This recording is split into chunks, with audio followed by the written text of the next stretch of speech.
राजधानी रांची में आज कुछ अलग दृश्य देखा गया। झारखंड के कंधे से कंधा मिलाकर चलने वाले कुछ आईएएस और आईपीएस अफसर सीएम हेमंत सोरेन से शिष्टाचार मुलाकात करने पहुंचे। इनकी मुलाकात सिर्फ हाथ मिलाना नहीं था, ये उस भरोसे का इजहार था जो प्रशासन और जनसेवा के बीच की सबसे मजबूत डोर है। हर अफसर की आंखों में एक सपना था, अपना जिला संवारने का और जनता की उम्मीदों को धरती पर उतारने का। देवघर के नए डीसी नमन प्रियेश लकड़ा, धनबाद के नए डीसी आदित्य रंजन, कोडरमा के नए डीसी राज, गढ़वा के डीसी दिनेश कुमार यादव एवं खूंटी की नई डीसी आर रोनिटा एवं दुमका के आईजी शैलेंद्र कुमार सिन्हा, बोकारो के नए आईजी क्रांति कुमार गड़ीदेशी, पलामू के नए डीआईजी नौशाद आला, धनबाद के नए एसएसपी प्रभात कुमार, बोकारो के नए पुलिस कप्तान हरविंदर सिंह एवं पाकुड़ की नई एसपी निधि द्विवेदी सहित अन्य सीएम से मिलने पहुंचे थे।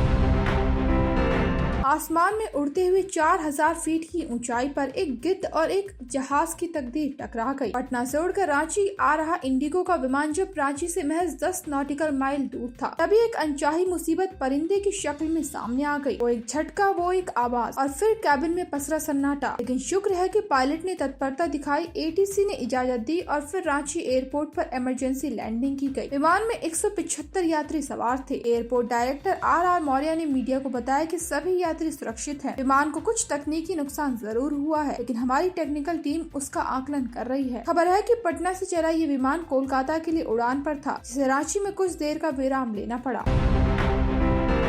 जब भक्तों की आंखों में बाबा बर्फानी की एक झलक पाने की तड़प हो, जब हिमालय की पगडंडियों पर हर हर महादेव की गूंज शून्य को चीरती हो, तो समझिए अमरनाथ यात्रा का आगाज होने वाला है। इस साल ये यात्रा 3 जुलाई से 9 अगस्त तक चलेगी। इस पवित्र यात्रा को अखंड, निर्बाध और सुरक्षित बनाने के लिए प्रशासन और सुरक्षा बल दिन रात एक कर जुटे हुए हैं। सीआरपीएफ के महानिदेशक ने इस क्षेत्र का दौरा किया, सुरक्षा व्यवस्था की गहराई से समीक्षा की। उन्होंने हर कण को देखा जहाँ से भक्त गुजरेंगे, हर छांव को परखा जहां वे कुछ पल विश्राम लेंगे। जगह जगह अर्धसैनिक बलों की तैनाती हो चुकी है। शिव भक्तों की सुरक्षा अब मां भारती के सपूतों के हाथों में है। रेलवे स्टेशन से लेकर भगवती नगर यात्री निवास तक भीड़ नियंत्रण, शौचालयों की सफाई, स्वच्छ आवास, अग्निशमन उपाय, हर छोटी बड़ी बात पर गौर किया गया। बिहार की सियासी जमीन एक बार फिर तपने लगी है। खबर है कि इस बार नवंबर से पहले ही चुनाव हो सकते हैं। चुनाव आयोग ने तैयारियों की गति को तेज कर दिया है और सितंबर के पहले सप्ताह में तारीखों का ऐलान किया जा सकता है। जैसे 2020 में कोविड के साए में 3 फेज में मतदान हुआ था, वैसे ही इस बार भी 243 सीटों पर 3 चरणों में वोटिंग कराए जाने की संभावना है। आयोग की कोशिश है कि दिवाली और छठ जैसे प्रमुख पर्वों से पहले मतदान की प्रक्रिया पूरी हो जाए, जिससे न सिर्फ जनता को सहूलियत मिले बल्कि मतदान प्रतिशत में भी इजाफा हो। बिहार विधानसभा का मौजूदा कार्यकाल 22 नवंबर को समाप्त हो रहा है। पिछली बार 29 नवंबर 2020 को विधानसभा का कार्यकाल पूरा हुआ था। ऐसे में स्वाभाविक है कि चुनावी प्रक्रिया सितंबर से पहले शुरू कर दी जाए, ताकि नई सरकार समय रहते बन सके।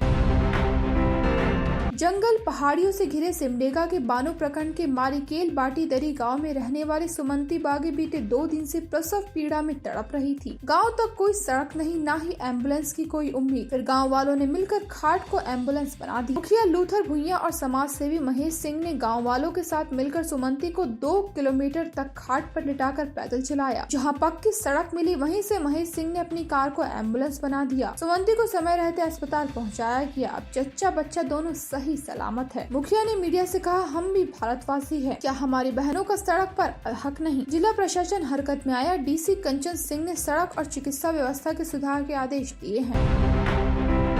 रांची की सड़कों पर एक बार फिर आदिवासी अस्मिता की चिंगारी धधकने को है। 3 जून की शाम जयपाल सिंह मुंडा स्टेडियम में अल्बर्ट एक्का चौक तक मशाल जुलूस निकाला जाएगा। 4 जून को झारखंड बंद का ऐलान किया गया है। हालांकि बंद से दवा दुकानों, एम्बुलेंस, मरीजों, परीक्षार्थियों और आवश्यक सेवाओं को मुक्त रखा गया है। आदिवासी नेताओं ने मीडिया से कहा कि विकास योजनाओं की आड़ में जमीन हड़पने का खेल चल रहा है। नगरी में रिम्स पार्ट 2 परियोजना के नाम पर आदिवासी की जमीन छीनी जा रही है। मरांगबुरु और पारसनाथ पहाड़ जैसे पवित्र स्थलों पर अतिक्रमण के आरोप लगाए गए। वहीं सरकारी शराब दुकानें गांव में खोलने के प्रस्ताव को आदिवासी संस्कृति तोड़ने की साजिश बताया गया। उनकी मांग है कि जमीन, जंगल, जल और संस्कृति की रक्षा हो, सरकार की जन विरोधी नीतियों की वापसी हो एवं आदिवासी युवाओं को गुमराह करने वाली शराब नीति पर पुनर्विचार हो। नेताओं ने कहा कि ये बंद सिर्फ विरोध नहीं, ये चेतावनी है। आदिवासियों की जमीन पर हाथ मत डालिए, नहीं तो मशाल सिर्फ रोशनी नहीं फैलाएगी, क्रांति भी जगा देगी। बंद का ऐलान करने वालों में अजय तिर्की, प्रेम शाही मुंडा, गीताश्री उराव, निरंजना हेरेंज, कुंद्रसी मुंडा, सुशीला उराव, आकाश तिर्की और संगीता कच्छप जैसे नेता शामिल थे।